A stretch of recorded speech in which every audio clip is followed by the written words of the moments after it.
good afternoon, good evening, wherever you are watching from. Welcome to Info Show. Please subscribe if you are watching.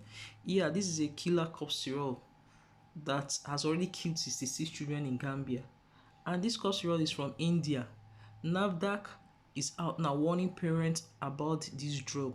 Run away from it, don't buy it. It kills children gradually, damages their kidney. Please share to parents, those kids. Share to parents with kids. Please share this video, like, subscribe so that others will be aware.